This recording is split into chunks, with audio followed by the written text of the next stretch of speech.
Start. नमस्कार। मैं रमाकांत पंत आज आपको लिए चलता हूं प्रसिद्ध कथावाचक श्री कपिल देव महाराज जी के पास सनातन धर्म की ध्वज पताका को फहराने में, सनातन धर्म के प्रचार प्रसार में महाराज जी का बड़ा अमूल्य व अपूर्व योगदान इन दिनों बहुत ही तीव्रता के साथ चल रहा है। और कहा भी गया है कि भागवत हृदय भगवान का सब ज्ञान का शुभ सार है। इन भागवत की कथाओं से ही चल रहा संसार है। तो संसार में धर्म के प्रचार एवं प्रसार में हल्द्वानी के बाल व्यास के रूप में भी आप प्रसिद्ध हैं कपिल देव महाराज जी आज हमारे बीच में उपस्थित हैं। आइए मिलते हैं कब महाराज जी से और जानते हैं कि किस प्रकार इनके हृदय में भागवत कथा के प्रसारण की प्रीति जगी और किस प्रकार इन पे योगेश्वर भगवान श्री कृष्ण की अहेतु कृपा हुई है। उस संदर्भ में आज आपके अनुभव हम जनमानस के बीच में, पाठक के बीच में साझा करेंगे। महाराज जी, राष्ट्रीय न्यूज चैनल लाइव टीवी समाचार में आपका बहुत बहुत स्वागत है। और आपसे सबसे पहले आपसे जानना चाहेंगे कि भागवत का जो जिन कथाओं को आप बांचते हैं और भागवत पर आपकी बहुत प्रीति है, शिव पुराण की कथाओं का भी आप बहुत सुंदर वाचन करते हैं और श्रीमद् देवी भागवत और राम कथाओं का भी अपनी सुधामयी वाणी की धार से बहुत ही सुंदर वाचन करते हैं। लेकिन विशेष रूप से आज हम आपसे जानना चाहेंगे कि भागवत कथा का विशेष सार क्या है। सबसे पहले तो मैं आदरणीय समाचार लाइव टीवी समाचार के संपादक हमारे आदरणीय रमाकांत जी को मैं नमन भी करता हूँ। बहुत बहुत धन्यवाद। आपको भी नमन है जी। समस्त अपने भक्त वृंदों को राधे राधे कहता हूँ, प्रणाम करता हूँ। आपने बहुत उत्तम प्रश्न किया कि वर्तमान समय में भागवत कथाओं के पीछे क्या संदेश देने का प्रयोजन है जी। यही आपके कहने का अर्थ था। लेकिन मैं सबसे यही बात कह रहा हूँ, हमारा सनातन धर्म का एक तो प्रचार हो और सनातन धर्म के प्रचार प्रसार के साथ साथ हमारे घरों में एकता और जो संस्कार परिवारों में होने चाहिए जी। हमारे बच्चों में होने चाहिए, बालकों में होने चाहिए। और धर्म के प्रति जो आस्था जो आडंबर से हटकर करके हम कथाओं के वाचनों में कह रहे हैं, जैसे तिलक लगाने का महत्व बता रहे हैं भागवत के माध्यम से और किस प्रकार से हमको अपना जीवन जीना चाहिए उत्कृष्ट तरीके से, श्रेष्ठ तरीके से जी। ये सारा जीवन जीने की पद्धति ये सारी हमारे इन शास्त्रों में वर्णित है। और जैसे प्रणाम की एक भावना जी वर्तमान समय में प्रणाम को लेकर करके, लेकिन हम कथाओं के माध्यम से यही सब संस्कार अपने जो है कथा के वाचन में और दिव्य कथाओं का प्रचार प्रसार इसीलिए क्योंकि जीव को ये कथा नर से नारायण बनाने वाली कथा है। और जिस दिन हमारा ये विश्व गुरु पुनः भारत बन जाएगा उस दिन, जिस दिन प्रत्येक घर में हृदय में भगवान की कथा, भगवान इधर इधर हृदय में वासित हो जाए। और इन सब का प्रयोजन भी यही है कि बस हमारा जीवन, हमारी शैली सरल और साधारण और उच्च विचारों से हो तो हमारा देश सबसे आगे होगा। और यही हमारे सनातन पद्धति की पहचान भी है, धर्म की पहचान भी है। और धर्म की इस ध्वजा को हम सब मिलकर के फहरा रहे हैं और अपने सनातन के लिए कार्य कर रहे हैं। और मात्र 19 वर्ष की अत्यल्प आयु से भागवत के वाचनों का जो ये हम लोगों ने कार्य प्रारंभ किया, बस मैं गर्व और गौरवान्वित होता हूं कि मैंने अपना तो जीवन धर्म के प्रति पूरा का पूरा अपना जीवन दे दिया। चलिए, बहुत सुंदर बात आपने बताई कि आप धर्म के प्रति आपने अपना जीवन दिया, धर्म को आपने समर्पित किया। थोड़ा सा बात पूछिए आपसे कि आपको ये प्रेरणा कहाँ से मिली और आपके पूज्य गुरुदेव कौन रहे और कौन है, किस प्रकार उन्होंने आपको दीक्षित किया और उस दीक्षा के दौरान आप वो क्या अनुभव हुए, उन संतों पे आपकी किस प्रकार कृपा हुई, थोड़ा इस बारे में दो शब्द। सबसे पहले तो जीवन का जो एक मोड़ होता है और उस मोड़ से जीव का जब दिशा भी बदलती है और दशा भी बदल जाती है।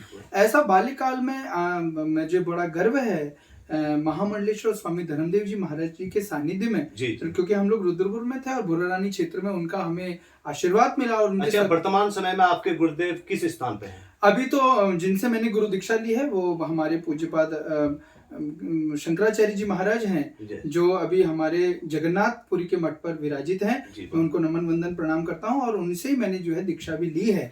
और जिन भगवान की भागवत कथा की जो शिक्षा मुझे मिली वो आदरणीय मृदुल कृष्ण शास्त्री जी हैं उनका जब मैंने बहुत पुराना भजन राधे राधे रटो चले आएंगे बिहारी, अच्छा। और छोटी छोटी गैया छोटे छोटे ग्वाल, मेरा मन वहीं से आकर्षित हुआ। और पूज्यपाद धर्मदेव जी महाराज हमारे आदरणीय गुरु जी का भी सानिध्य मिला, और सारे संतों का इस तरीके से बहुत दिव्य रूप से साथ और सानिध्य मिला, और एक उत्कृष्ट भागवत आचार्य के रूप में मैं प्रतिष्ठित हो। चलिए, बहुत संतों का आशीर्वाद, बहुत ही संतों के आशीर्वाद से आप एक राज्य के, एक देश के प्रमुख भागवताचार्य के रूप में प्रतिष्ठित हुए, और हम चाहते हैं कि और आप और आगे सनातन धर्म की ध्वज पताका फहराएं। गुरु जी, आपने एक बहुत अच्छी बात बताई थी इससे पहले कि जो विभिन्न धर्म शास्त्र हैं वो हमें जीना सिखाते हैं। क्या कोई ऐसा भी धर्म ग्रंथ हमारे सनातन धर्म में है कि जो आदमी को जीने के अलावा कहीं मरना सिखाता हो? देखिए, मैं आपको एक बात बताना चाहता हूँ, हमारा जो जीवन है वो जन्म और मृत्यु के मध्य का ही है। जी। जन्म लेने के बाद जीव को क्या करना है, ये भगवान की कथा या शास्त्र या संत या ब्राह्मण, ये महात्मा ही बताते हैं। और जो इनकी बातों को अनुसरण कर करके शास्त्र के सतमार्ग पर चलता है, निश्चित उसका मरण भी दिव्य ही हो जाता है।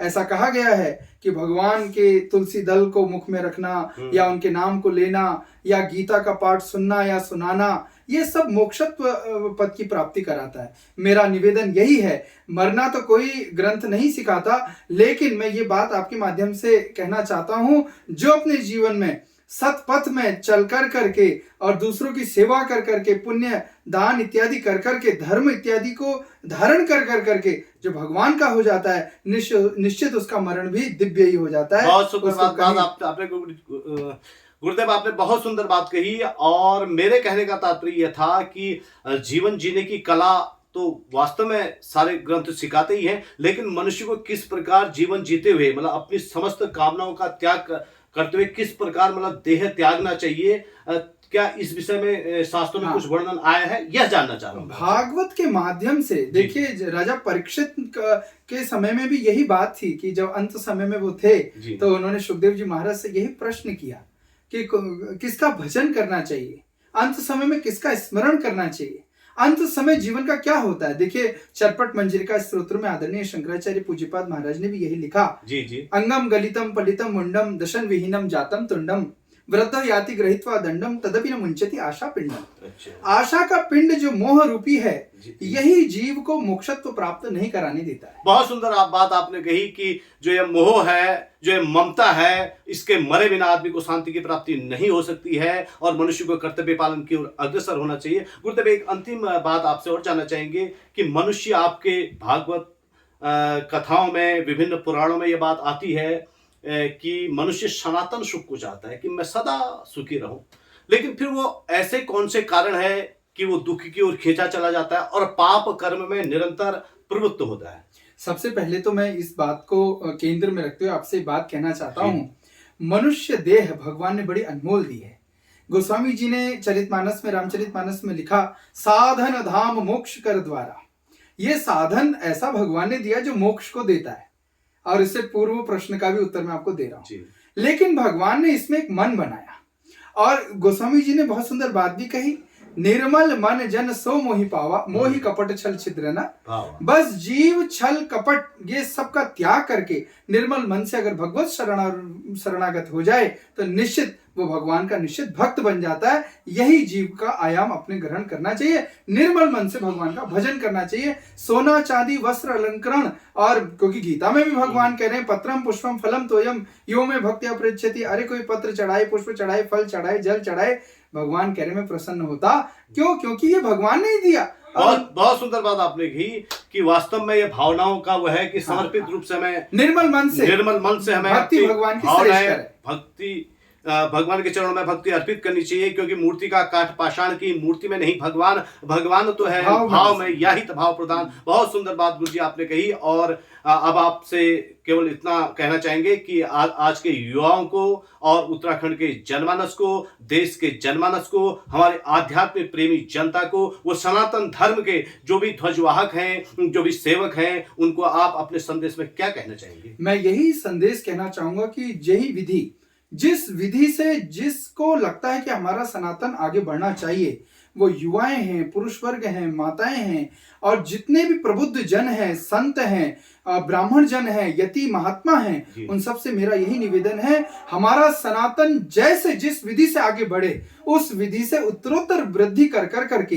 अपने सनातन को बढ़ाने का सबका परम कर्तव्य है और इसका निर्वहन करना चाहिए। सबको अपना कर्तव्य निर्वहन करते हुए भी अपने धर्म को, ध्वजा को निश्चित रूप से धर्म ध्वजा के रूप में जो है गाड़ना ही पड़ेगा और चाहिए भी। ये कर्म भी होना चाहिए, कर्तव्य होना चाहिए। और संदेश यही है, जैसे हमारे युवा वर्ग जो नशे की ओर जा रहे हैं उनसे मेरा निवेदन है कि नशे में बिल्कुल ना जाएं, नशा गलत है। और माताओं से और पुरुष वर्ग से मेरा निवेदन है कि केवल अपना समय मोबाइल इत्यादि में न लगाते हुए धर्म में भी अपना समय लगाएं और हम अपने सनातन को आगे बढ़ाएं। यही संदेश। बहुत सुंदर संदेश गुरु जी आपने दिया कि मनुष्य को अपने धर्म का कभी भी परित्याग नहीं करना चाहिए और धर्म पथ पर दृढ़ होकर के चलना चाहिए, क्योंकि धर्म से ही मनुष्य के समस्त पुण्यों की रक्षा होती है और वो दिव्य लोक का भागी बनता है। धर्म मनुष्य को जीवन जीने की कला सिखाता है। ये समस्त सारांश आपने प्रकट किए और राष्ट्रीय न्यूज चैनल लाइव टीवी समाचार से आपने विशेष वार्ता की और आप थे प्रसिद्ध बाल व्यास जो अब तक लगभग